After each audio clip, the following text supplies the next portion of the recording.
In this session, we're going to discuss where does Chinese medicine come from.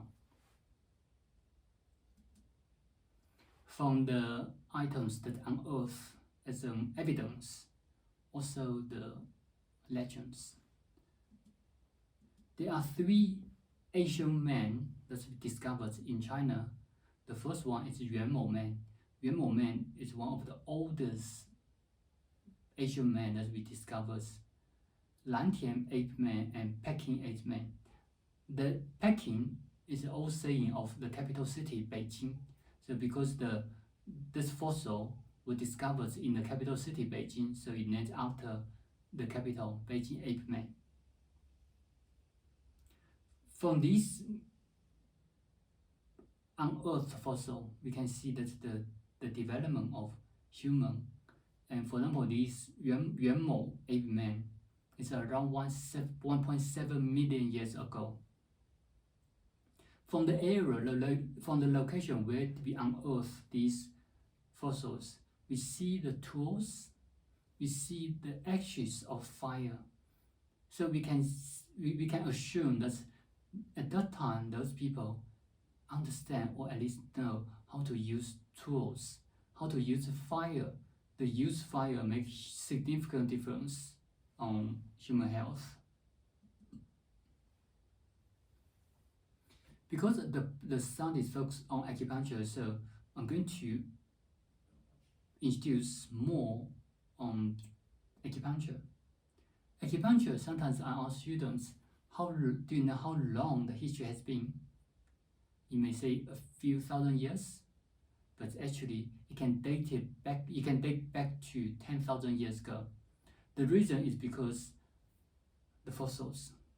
Although we don't have written records of acupuncture have been practicing such a long time, but for the fossils we can. The reason is because nowadays we use stainless steel needles, but in the past we use stone needles. We use bones needles. So they sharpen the animal bones they use as a needle. And nowadays, from the fossil, we can test the corpse in the needle, in the fossil, so we can trace back to, we can estimate the time when it was used. So that's how old Chinese medicine and acupuncture have been practiced. The stone needles, the first one on top, it's actually a stone, and then they sharpen the edges as the needle, so you actually can cut the skin. And this skull, you can see the hole here. It's about 31 by 25 millimeter. And this was a skull that unearthed in Shandong province in 1995.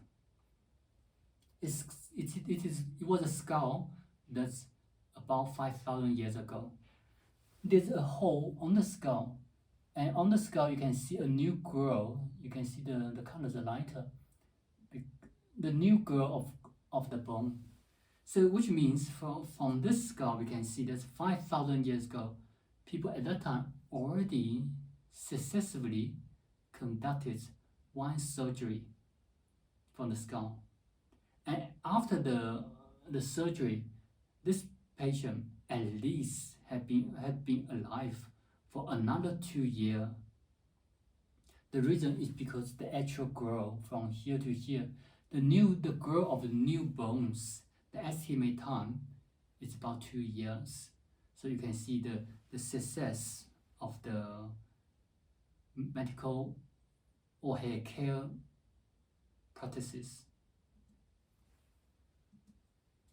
The initial hair care knowledge of the Asian people, for example, the residents, this is extremely critical because in the past we don't have houses, we don't have buildings.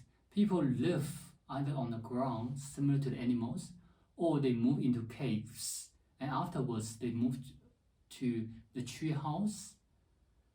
The development or the changes of the residents make significant difference to human health.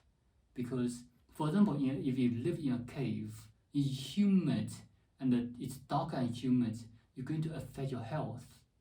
You're going to, after the study, you know what we call about dampness.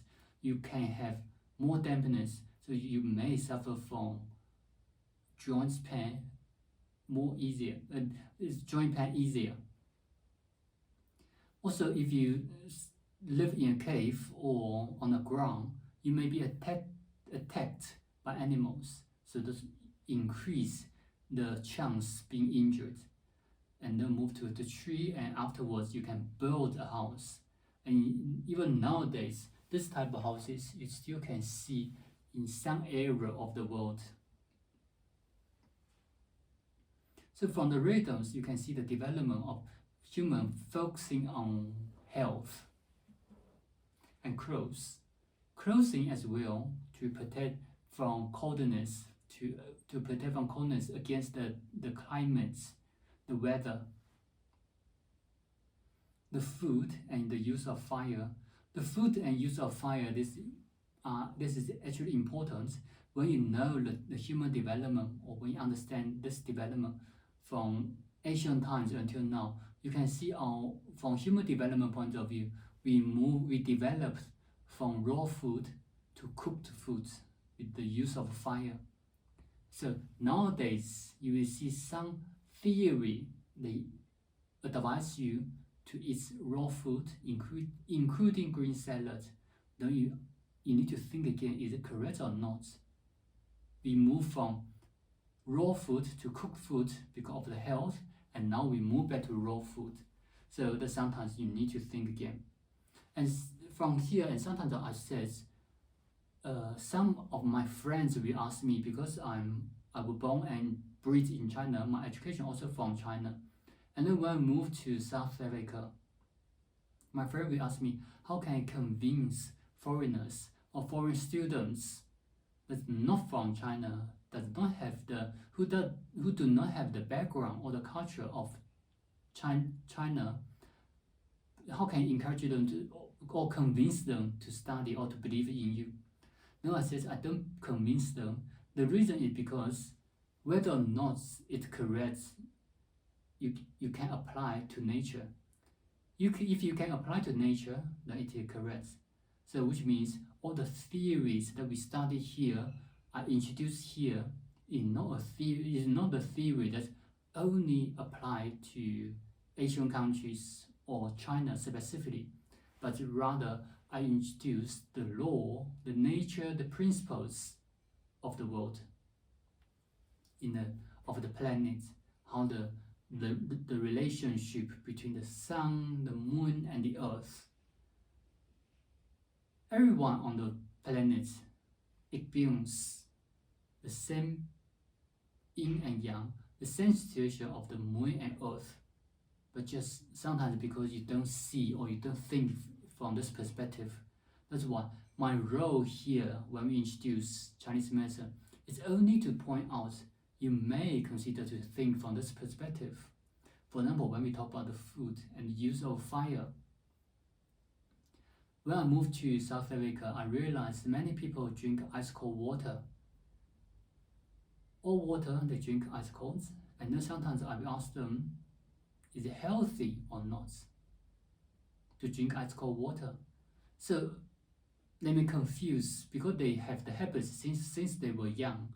They get used to drinking ice cold water, but is it healthy? How can you say it's yes or no? So if you say yes, why? If no, why? So I just give a very simple example. If, for example, the plants behind me, if you water the plants 3 times a day with ice cold water, you can imagine if the plants can grow well or not.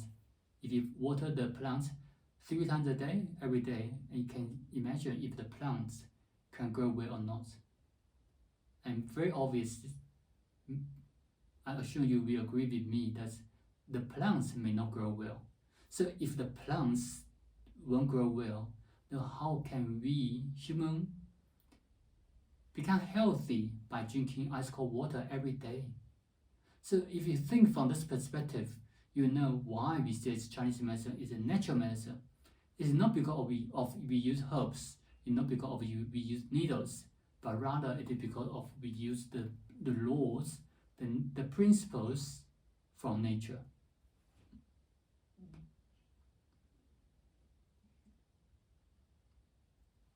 The exercise, 导引 exercise. So this is one type of exercise. There are many types of similar exercise that promote the health. Marriage. Marriage, interesting enough, marriage, the difference or the encourage of marriage between different tribes or different clans are actually from very early. From the history, you can see that they encourage the marriage from different tribes because the descendants become stronger instead of in one tribe. So this is also the development for initial and afterwards the changes with regard to hair care and medicines, especially the herbs. Acupuncture and moxibuster. As I said, acupuncture had been practicing extremely long, even without records. But sometimes people will ask, how did we discover acupuncture or moxibuster? So there are some theory or some assumption of the discovery of acupuncture. For instance, Asian people may go for hunting and then all of a sudden they were hit by some stones or branches of a tree, and then all of a sudden the pain in somewhere disappeared.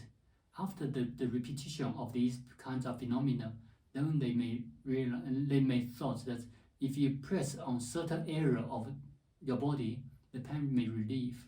That's exactly what we are doing now for acupuncture. We use certain points to treat certain diseases. And for moxibuster as well. Moxibuster is basically we burn herbs to create heat on the acupoints. So after, for example, when you brine, even here, when you brine, if the flame accidentally hits your skin and then it relieves some pain of the body, then you may assume that this may work for relieving pain. This may work for some other diseases. So that's the most common assumption of the discovery or the origin of acupuncture and moxibuster. Also, the external treatment methods are also commonly used in the past, in ancient times. So these are from the evidence that we can see the origin of the medicine, where does the medicine come from. Secondly, I'm going to introduce some stories of the Chinese legends. These legends are actually children's story. So in China, when you were young, all families, all parents tell you these type of stories. It's children's story. But the reason why I'm going to introduce the legends is because some of these names will relate to Chinese medicine, will relate to acupuncture. So for example, the first one is Pan Gu. Pan Gu is an Asian man, an Asian hero. So the first image actually illustrates the idea similar to people all over the world. The Chinese people also try to think, where does the universe come from? Where does the human come from? So we think, where does the universe come from? The story says the universe is similar to an egg. For example, an egg, it was crowded inside, and then after millions of years, there was one man, Pan Gu. He was born in the eggs, and then he pushed the land and the sky against each other. So that's why we have the land, the sky, and because you see Pan Gu is not a normal person, that's why it's a hero. Because Pan Gu keep developing, keep growing, that's why the sky is so high against the land, because he keep growing, keep pushing the sky against the land. And then afterwards, his eyes transform into the sun and into the moon. So as you can see, these are just interesting children's story. And then the second image, the lady, her name is Lü Wang. So after, similar to the other culture, after we explain where does the universe come from.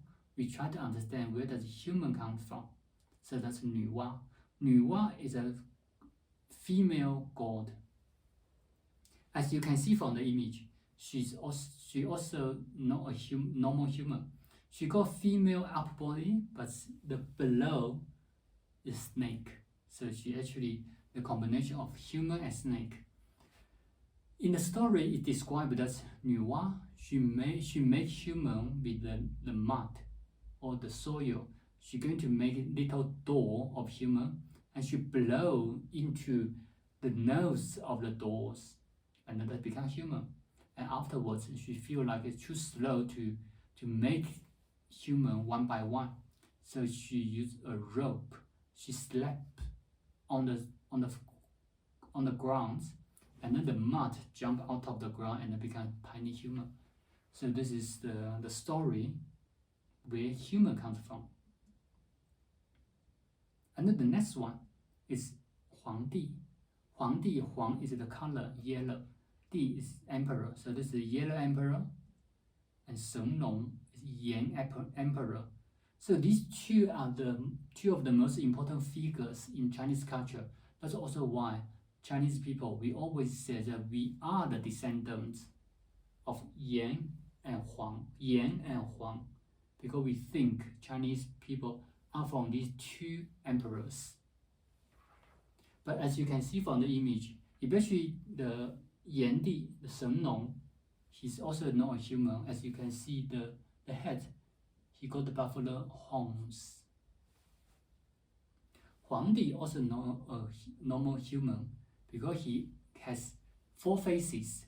He can see the front, he can see the back, he can see the left and right at the same time. So these are the stories. And 黄帝内经, one of our classics, recorded the Chinese medicine theory, is named after Huang Di. This is also why we need to understand or know these figures, because after the introduction of these figures, you will know, is it true that those books were written by Huang Di or not? Because the answer is no, those books were not written by Huang Di, but named after Huang Di. In Huang Di Neijing, it described the entire books. For example, the basic theory of Chinese medicine, it's actually described in Huang Di Neijing. The entire book is the communication between Huang Di and his officers or ministers. For example, Qi Bo, Yu Fu, these two are the officers of Huang Di. That's also why the skills of Chinese medicine or acupuncture, sometimes we also call the skills of Qi and Huang.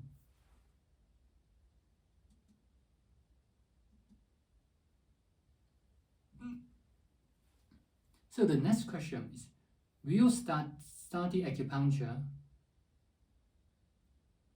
and Chinese medicine conflicts with my religious beliefs or not? So this is quite important, because if you don't clarify this, you may feel potentially or psychologically, you may feel conflicts against what you are learning now. So this is quite important. Will the study of Chinese medicine and acupuncture conflicts with your religion?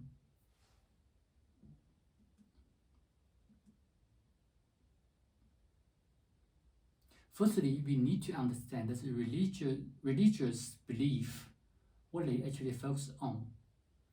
No matter what type of religious, it can be Christian, it can be Buddhism, it can be Muslim, etc., or other African beliefs.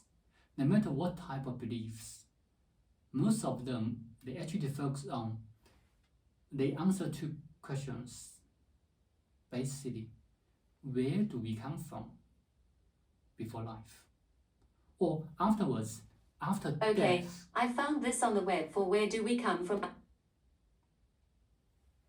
After death, where are we going to? So for example, for Buddhism, it says that before we came from the past lives. From Christian, we came from God. or after death, we go to the heaven. So you see, all these are the religious belief. They focus on mostly on the true end, before life, after death. But why I say there's no conflicts with your belief is because Chinese medicine and acupuncture, we actually focus in between. So we don't care where you come from, we don't care where you go to. As long as the life starts, the life starts is not when the baby was born, it's the life. So that's why we can see infertilities. Before life, we don't really focus on where we come from, but when the life starts, we can manage it. We focus on it, and after the last minutes of your life, after death, no matter where you go to, we don't pay attention to. So for Chinese medicine, we manage the one in between. We focus on the health and diseases in between. So no matter what type of religion, what type of beliefs, it won't conflict because that won't affect you at all. After life, before death, we are all the same. Human being, no matter from which religion, we are all the same. So from here, you will know that's why I says it's not conflict to your religion, and you won't be against your religion. This is also one of the most important reasons as to why Chinese medicine can be introduced to all over the world, and so many people can learn Chinese medicine because we don't deal with any religious beliefs.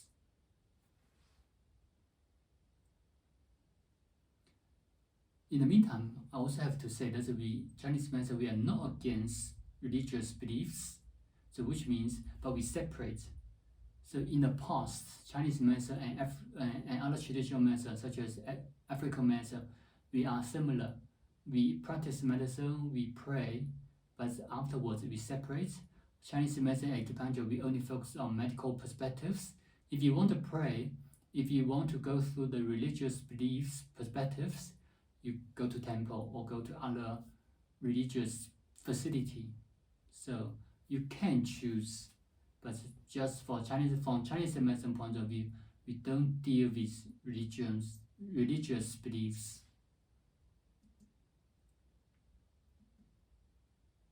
So this comes back to the initial question, where does Chinese medicine come from? There are some theories. For example, many beliefs, many legends in different regions of the world, they believe that we had ancient sages, the extremely smart people. They take some notes from somewhere, they keep the records, and they distribute the knowledge to the population, to human of the world. Secondly, medicine originated from witchcraft. Is it correct? Witchcraft. Witchcraft is actually a profession. So someone practices witchcraft. When it becomes a profession, the development from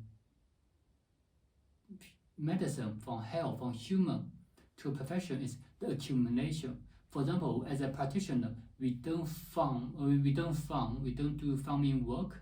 You don't need to farm in a field for your own food. Because the accumulation, when doctors become a profession, you can practice your profession to gain your income for the food, so you don't need to work for food. So from this perspective, profession actually develop after the accumulation of the food or the accumulation of resources, because you need to have additional resources, though you can trade.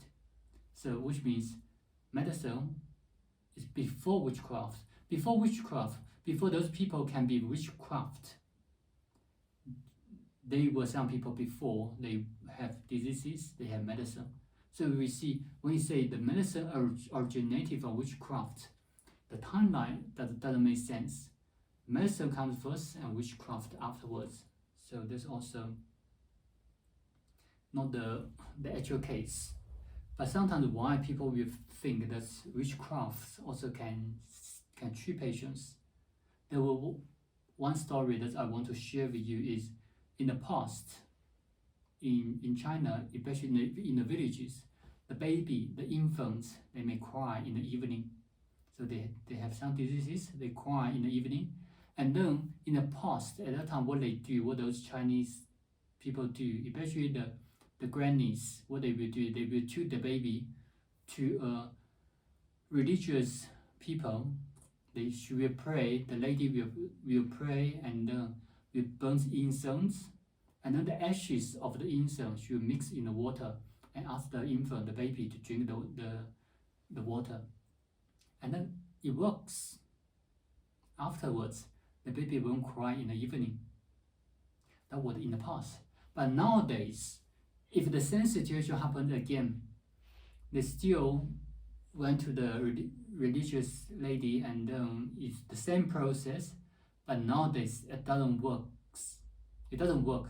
The reason is because of the incense. In the past, the incense were made out of chengxiang. Chengxiang is one of the precious Chinese herbal medicine that can calm the spirit, calm the mind, to improve sleeping. But nowadays, the incense, the fragrance of the incense is made from perfumes. That's why it doesn't work now. But from this perspective, the public, they don't know the calming function of chengxiang, but they think it's from the praying. That's why sometimes the witchcrafts or here, especially in Africa, about 60 to 70% of population see traditional healers or see the practitioners with using religious perspective or spiritual perspective for healing. So witchcraft works from some perspective, but you need to understand why it works. Is it from the praying or from the medicine? So Chinese medicine in the past, we also similar, but from around 475 BC, we separate completely. We don't practice witchcraft and medicine at the same time. So for Chinese medicine practitioners, we focus on medicine. So this is also not correct. Medicine originated from animal instincts. This is kind of similar to correct answer, but not. The reason is because animal instincts, you don't need to learn. Then you will know. You also cannot carry on or pass on the knowledge into the next generation. For example, the knowledge, as I said, the theory from Chinese medicine is from 475 BC. The knowledge, when you pass on to generations, that's not animal instincts can do. Okay, so this is also wrong. The last common theory is medicine and food have a shared origin. This is true because many Chinese herbal medicine are actually food. For example, ginger, garlic, turmeric. These are all Chinese herbal medicine we use in Chinese medicine pharmacy. We prescribe these ingredients into a formula. It's medicine and food have a shared origin. This is true. This statement itself is true, but this statement did not answer the question, where does medicine come from? Because when you say medicine and food have a shared origins, I'm going to ask you again, where does the food come from? So this didn't answer the question. So I put a big sum here, which means all these 4 answers are wrong. So still, let's go back to our question. Where does medicine come from? So our conclusion is medicine comes from the accumulation of human knowledge. That's why I introduced the hair care knowledges from riddles, clothing, marriage, the food, the use of fire, etc. Because these knowledge, once they accumulate, for example, when they see the marriage in one tribe, is weaker, then the descendants from one tribe is weaker than the descendants from different tribes, and then these are actually gradually accumulates into healthcare knowledge or medicine. So our conclusion is where does medicine comes from the accumulation of human knowledge and human experience.